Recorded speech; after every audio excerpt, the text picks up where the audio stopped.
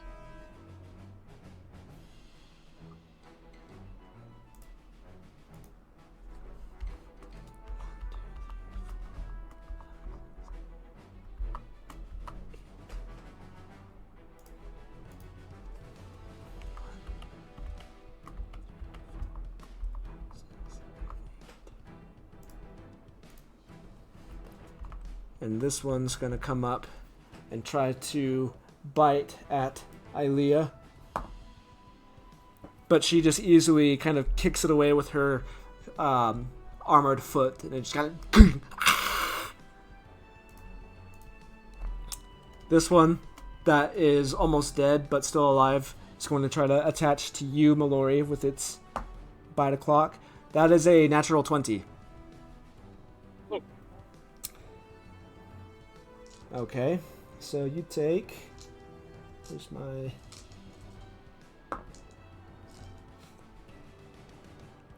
On a critical hit, you take 15 points of piercing damage. Cool. Gosh dang. And it bites into, like, the meat of your calf, and you feel its teeth sink in. And you try to shake it off, but it is attached to you. Ugh. So I'm just going to give it that condition for now so that I know that it is attached. And this one is going to also try to, by advantage. Varys, are you going to keep that advantage or are you going to negate it? Sorry, what? There's one of the Sorrowswarm that is flanking Mallory that's about to attack her with advantage. Yeah, I'll negate that. Okay. Heads up, I did use one of Varys's charges on a stealth roll for Ilea earlier, so this will be the second one. Oh, okay. Yeah, alright. You can use it or you don't have to. It's your choice. That's fine, we'll use it. Okay. So flat roll. That is a natural 16. Gosh dang. So Mallory, you take an additional... And I rolled a 10. 13 points of damage. Oh wow. Should have taken my haste potion. That's what I wanted to do, then I went, no, it's pointless. Don't do it now. How much? 13? Yep. Okay.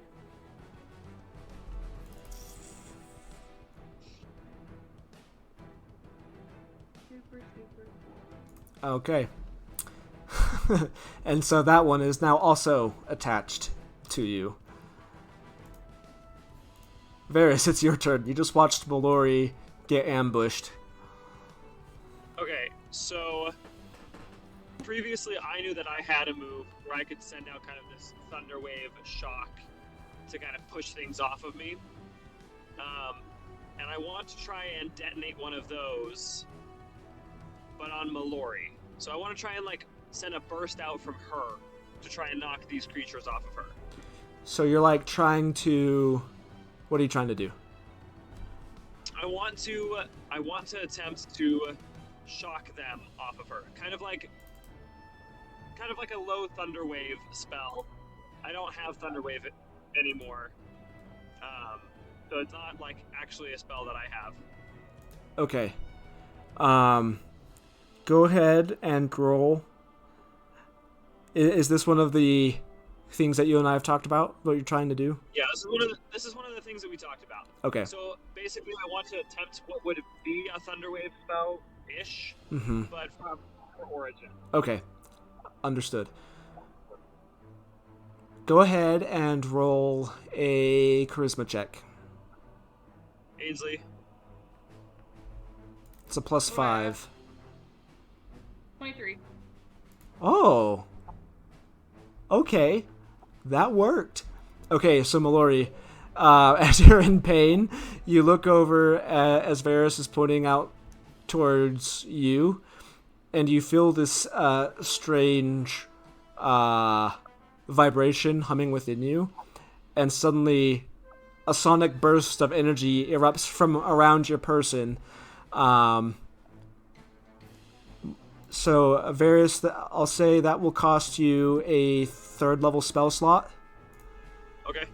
But that is a regular casting of Thunderwave modified slightly with, instead of a cube, it's a radial thing centered on Mallory. She takes no damage. So what's your spell save DC? I think it's 14 now? 14 or 15? This is saying 16 on the sheet. 16. Okay, yeah. Alright, so 2... And it's a Constitution, I believe. Yeah, Constitution. Big fail. Big fail. So both of them fail. Do you remember how much damage Thunderwave is? Yeah, it does 2d8, and it knocks him back 10 feet. Okay. Mallory, you can roll the 2d8.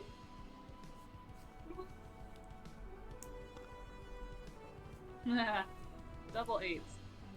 Ooh. Okay, that is enough to just explode both of them. And as they move and they're blown off, they're kind of broken into pieces. There are some of the teeth that are still like embedded in you, but yeah, Varys saved your life there.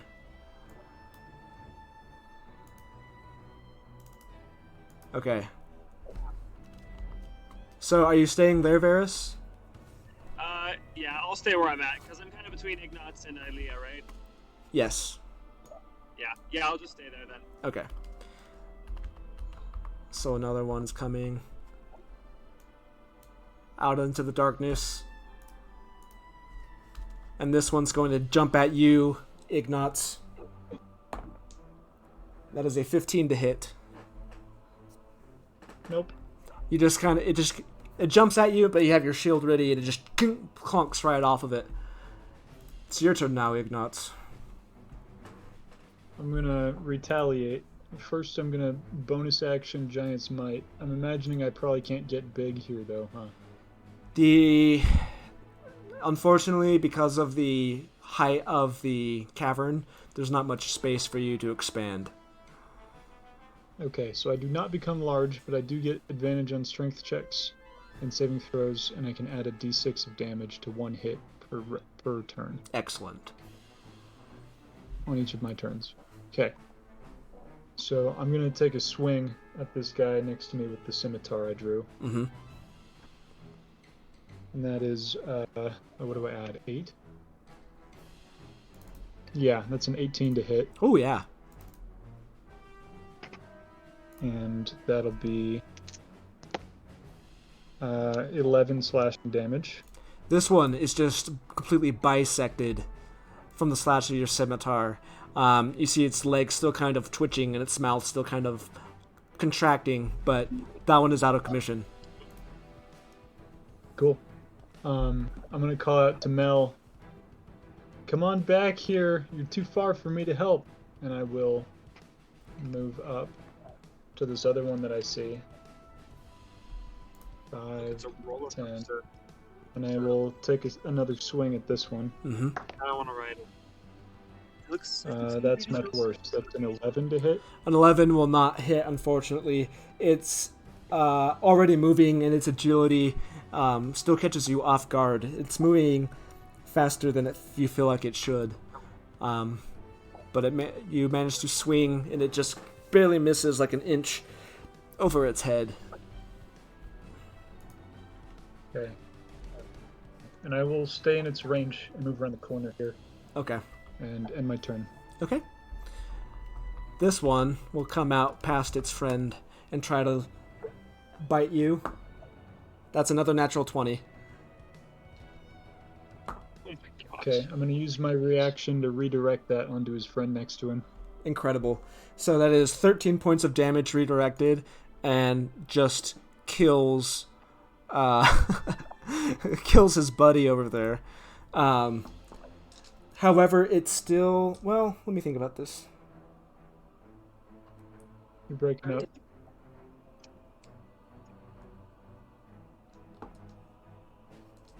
Yeah, okay. Since you did that, I'm going to say it did not attach to you. Okay. Okay, and then at the bottom of the order,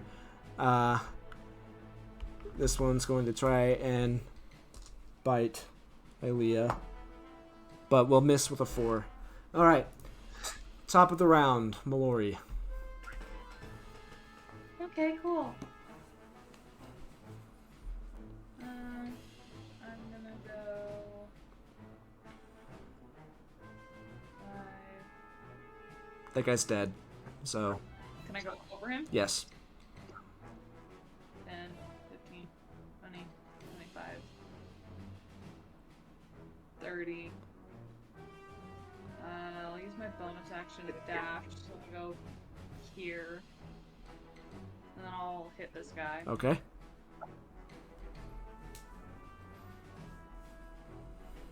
Take that, sucker. Natural 20. Oh man. Yeah. He's getting Return the favor. destroyed. So that's gonna be 8, 9, 10, 11 slashing, and then 10, 14, Earbuds from the big pocket in my bag. 20 from sneak attack. That guy is dead 2 times over. Got him, guys. Don't worry. An easy slash. These guys, they don't have much in them, but as you've experienced, when they swarm, they can be quite dangerous. Anything else with your turn? How are you looking, by the way? I'm looking. She's bleeding out of both of her calves. Yeah, super cute for me. Oh, man. And it looks probably about a quarter good. Oh boy. Uh, That's rough. so I was gonna say- Sorry, I was trying to save my cloud rune for you, but then they crit me, so. I'm gonna come here actually. With my, so I've got 25 feet of movement still, but I'll just stop here. Okay. So that's it for me. It's Ilea's... Well, Cool. actually, before it's Ilea's turn, she's just going to use her reaction to cast the Burning Hands on the 2 that are on her. Nice. Burning Hands. And it's enough to get both of them. So the damage on that is a dexterity saving throw for both of them. Failure. Failure. So both of them will take the 3d6 damage. Oh, yep. And that's enough to kill both of them, as these 2 just kind of burn to a crisp. And Aelia is going to run up here. Well, I guess now it's her turn. She's going to stay there, and she's going to channel another Burning Hands for the opportune moment. So, 1, 2, 3, 4. That guy moves up. This guy moves up. We'll try to attack Aelia, but a 16 will miss, just miss. So she's safe.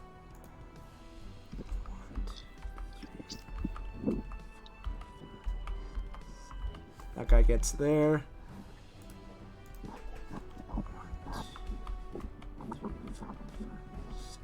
That guy will try to attack Aelia. Natural 3 won't do it. And so she's going to do the Burning Hands. She'll trigger it again. So I need another Burning Hands.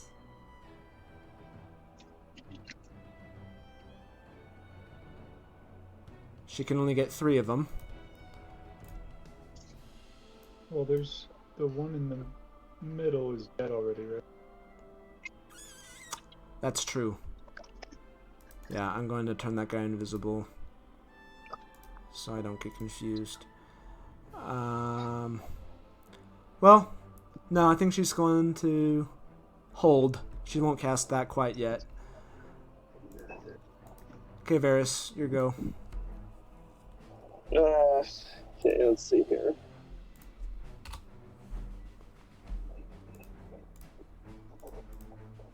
Oh.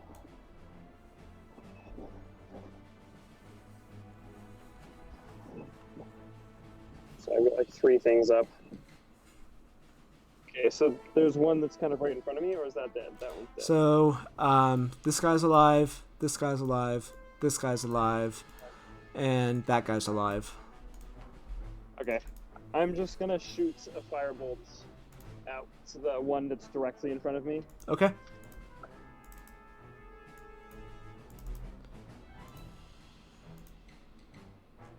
So that is a +8 to hit. Could be. Mallory, if you want to roll for that attack. +8. What am I rolling for it? Yeah, rolling to hit. Oh, okay. +8? Uh-huh. 15. 16? 15? 15 just hits. Go ahead and roll a d10. 2d10 now. 2d10.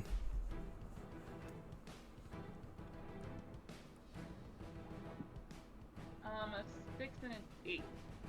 Okay. A bolt of fire from Varys, a little bit bigger than what you've seen before. There are now streaks of a little bit of bright yellow and blue, a little bit hotter than you've seen before. Streaks out from him, impacts this Sorrowswarm that's by Aaliyah, and just practically incinerates it.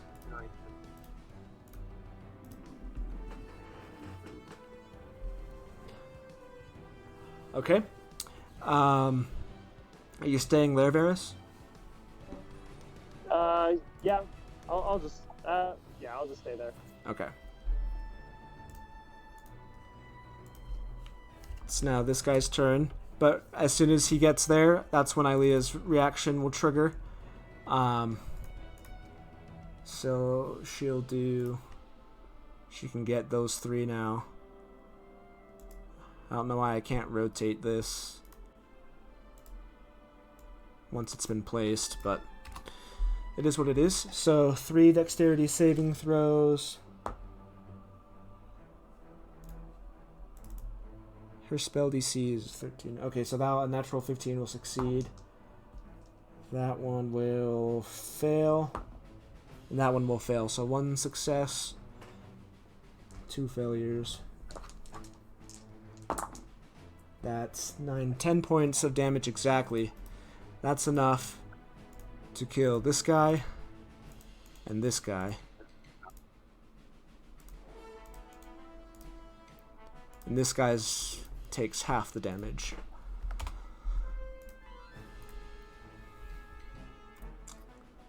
Alright, that mopped things up a bit. Make sure that she checked off that spell slot. Yeah, she did. Okay. Mallory, top of the round. It's back to you. I got... Because that was a reaction. Oh, wait. You're right. me? You're right. Sorry, it's not your turn, Mallory. I fly backwards. It was out of order. I think that guy already attacked Aaliyah, so Varys went. You're right. Okay, so it is your turn, Ignatz. Okay. I'm gonna start by stepping back down this hallway. To the left. I can't do it. Why can't I move?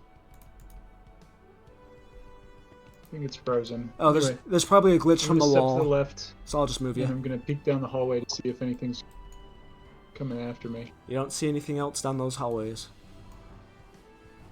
Nothing? Okay, then I'm gonna move my full rest of my movement to get to flanking with Ilea. Mm-hmm. I'm gonna take a swing at the rat. That's a 1. That'll miss. Use my second attack. Whoa.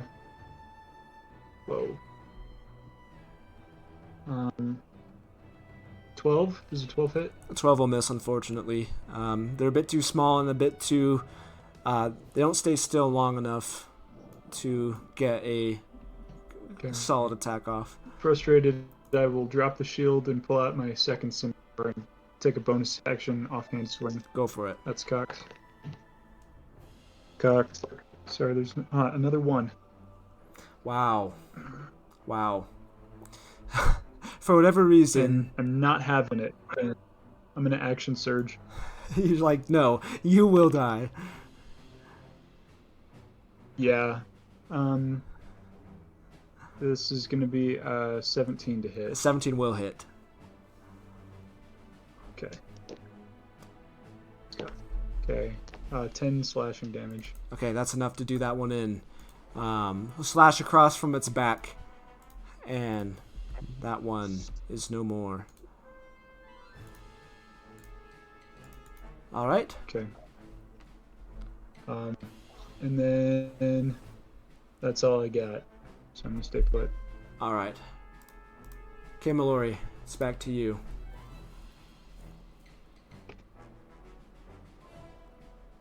Okay. Don't see any more little guys. Where's the one that's alive? Has he not joined the party yet?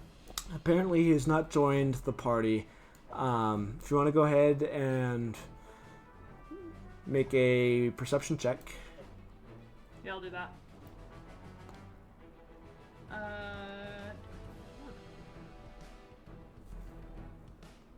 now. 21. 21, okay. You hear some sounds coming from this hallway over here. What? Oh, this one over here. Yep. Okay, let's go. 5, 10, 15, 20, 25, 30. What's the perception check? My action? I'll give you a bonus action because this guy's not trying to be stealthy. That was just to see, you know, where the sound was coming from. So I'll say just a bonus action. Okay.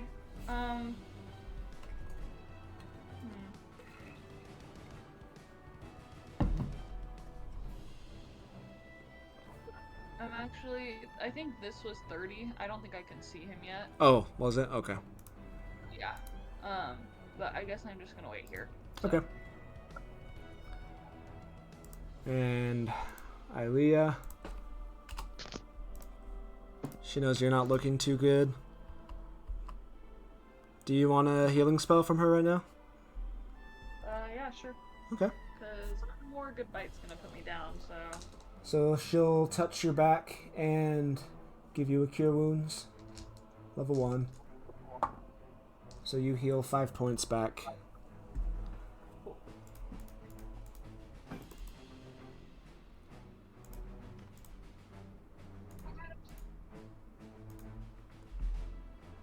Alright.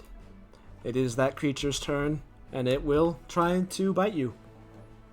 Yep. That is a 7 to hit.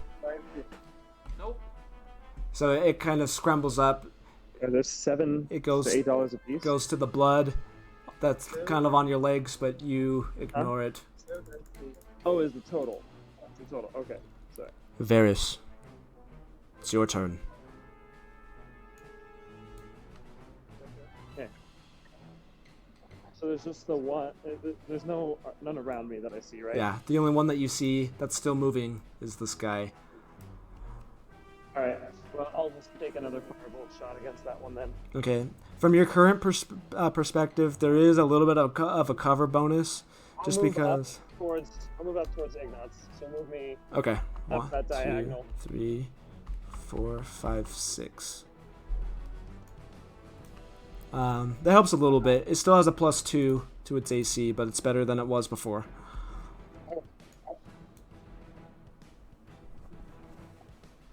Yeah, take a firebolt against it then. Okay. Mallory, you want to roll again? Another +5? It should be +8 to hit. Oh, right. +8 with the proficiency.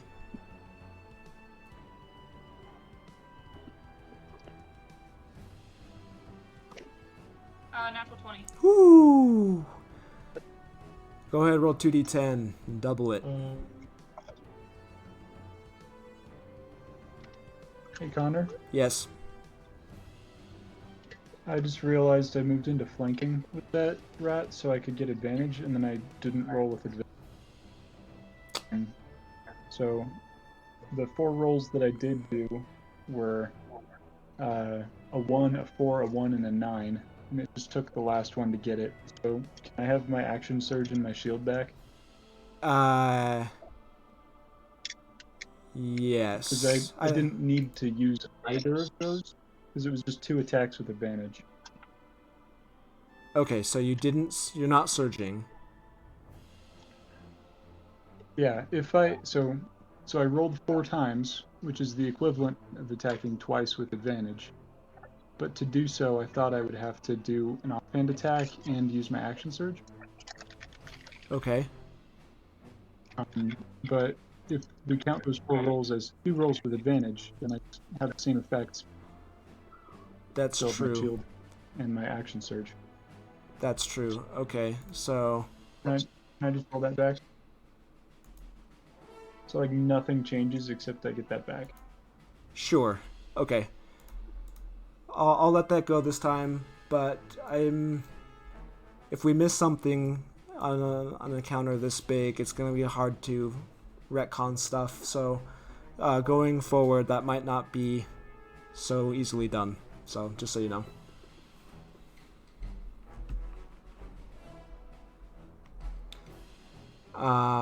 So that was Varus's go. Going forward. Thank you. It was 28 points of damage. 28 points. Whew. Another one that's completely incinerated. Well, better for you than it did for myself today, Parker. Thank you, I appreciate it. You're welcome. And so, with that, y'all still not seeing any active movement anywhere. You still, and you wait for a few moments, and you no longer hear any movement unexpected.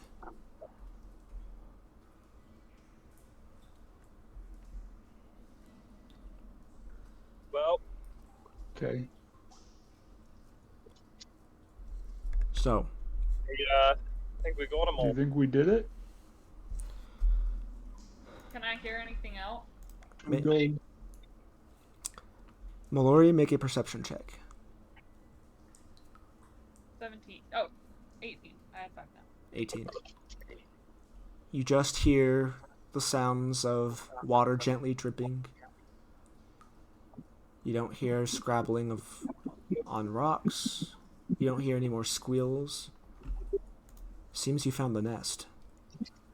Or at least the area of the nest. Well, we ought to take a look around, make sure we cleared out the whole thing. I agree. Just make sure it's done. Okay. But I think we got a lot of them. So, if 2 of you want to make investigation checks... I'm gonna stick with Mel and give her advantage. Is that acceptable? Sure. Okay. Okay. Investigation? Mm-hmm. 21. 21. Okay. So you take a few minutes to kind of scout out this general area. You've noticed that the remains of these creatures that you've killed have slowly been losing their color, I guess is the way to describe it. The remains have been turning a kind of dull gray color. As you kind of scout out the rest of the area roundabout, you find the smell of rotting meat, small bones like rats and mice. It seems that these creatures have been become a predator of some of the smaller rodents. There are some bones that are larger, and you find a small indentation, a pit that looks like it's been dug out a little bit, where a lot of these bones have been concentrated. And you don't see any other of these strange Sorrowswarm creatures roundabout. After a thorough investigation of the area roundabout, it seems that you have completely rid this cavern of this Shadowfell blight. All right, well, Awesome. Ignorance, would you mind grabbing one of those things so you can bring them back to show? Mallory still has some of its teeth in her legs. I can do that. I'll just walk it back, And guys. yeah, just cut off some pieces of one, and we'll bring it back as proof. Okay. I reach down and cut off the jaw of one of these things. Oh. There's the one that you bisected earlier that you take its head. Yeah. Okay. So with your trophies in tow, you hike back the ways that you came. Easily enough, backtracking, you find the place where the silvery light from the overcast sky filtering down. You'll climb back up and are back topside. Some of you bloodied, but otherwise in good shape.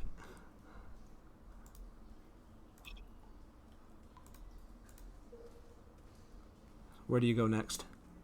So after we get back up, I'll look over at Mallory with the big holes in her legs, and I'll offer if she wants to ride on my shoulders for a bit, give those bite marks a break. Okay. Yeah. Love it. So Mallory Give you a gets little boost.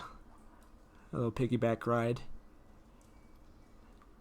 And for the sake of brevity, you are returned back to the farmhouse of the estate.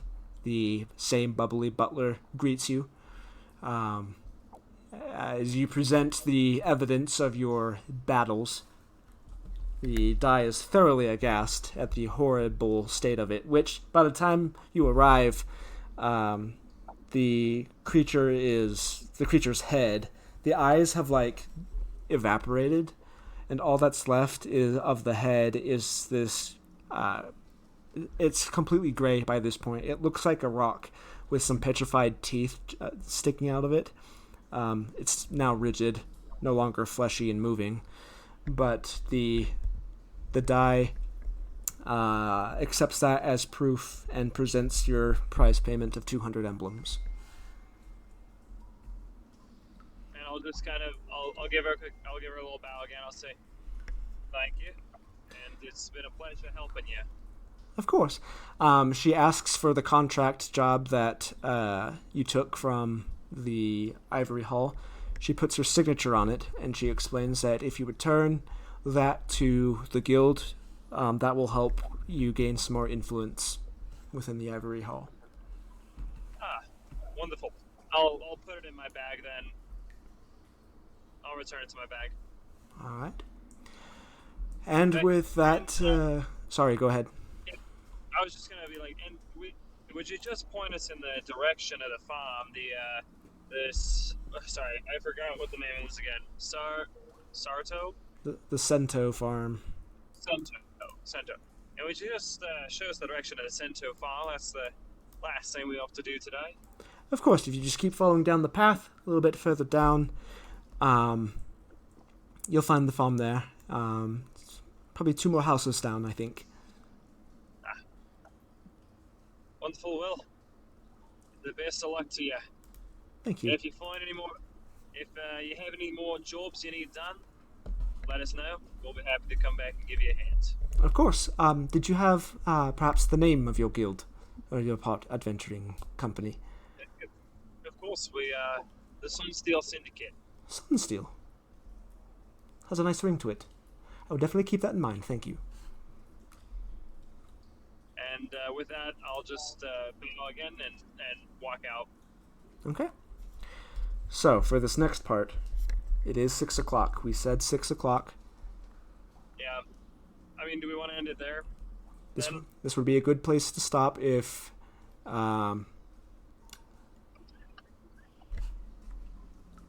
depending on how everybody else is doing. Yeah, I've got some cleaning I have to do because I leave again on like Tuesday morning, so just gotta get my life back in order before I leave again and have to do it again. Fair enough. Well, do you want to go for another half hour or so? Let me check something real quick. Like just enough to buy the horses and name them and stuff. Yeah, if we're just gonna go like buy horses real quick, and then that's good. I probably gotta end about there. Well, I think we'll call it here as a session then.